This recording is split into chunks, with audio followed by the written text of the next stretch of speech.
and speak on behalf of Mظاهرة, speak on behalf of Lدعم, and the people that are dying in all Damascus and Libya. And so I chose to speak. And if you guys know me personally, I've never been able to go to Damascus, Syria. I was born there, and I've never been able to go back.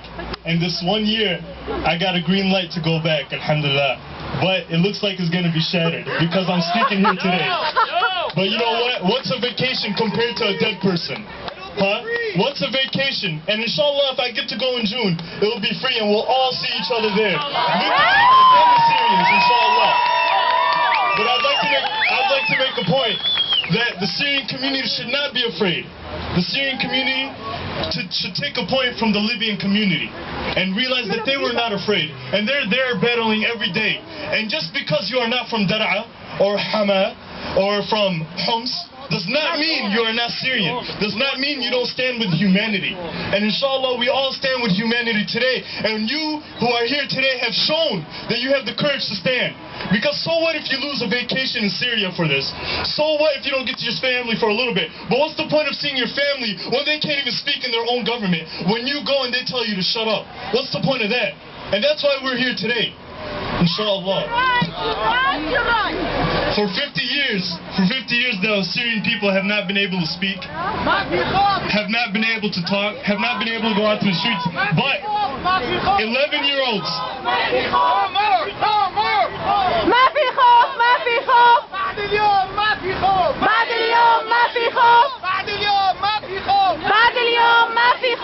But the Syrian people today, starting with 11-year-olds and 15-year-olds who wrote on the wall of a random building, who were imprisoned for writing on the wall, just to change the government, not to eradicate it, just to change it. And they were imprisoned because of this. And now their families went out to get them back and they were shot at. And now we're here in Chicago because of it. So be proud of yourselves. Bashar al-Assad, I don't even like to call him al-Assad, because he's not even close to a lion. If you want to know a real lion, look at Umar al-Mukhtar, lion of the desert. That's a real lion. Don't call Bashar a lion, and don't even call him a doctor. He took that oath and now he's murdering people in the streets. He took that Hippocratic oath and now he's killing people in the streets. That's not a doctor for you.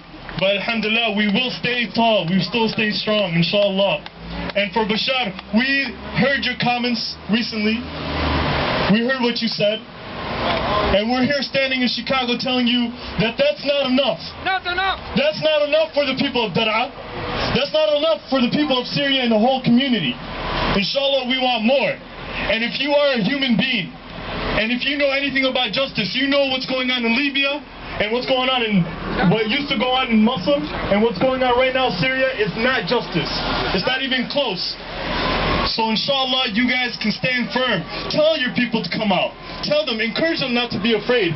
Encourage them. Don't live in fear and drinking your juices when you could be living, you know, for the justice of Islam, for the justice of Syria, for the justice of Libya. Inshallah. Assalamu alaikum. Free, free Syria! Free, free Syria! Free, free Libya! Free, free Libya! Free, free Yemen! Free, free Yemen! Free, free Palestine! Free, free Palestine! We have to remember that our Yemeni brothers were here yesterday, just on the other side, and they were also screaming and fighting for their freedom.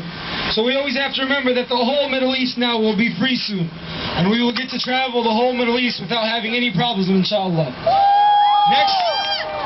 Next we have a speaker who always comes out to rallies, wherever it is, and always comes out and speaks on behalf of the Palestinian people. Our brother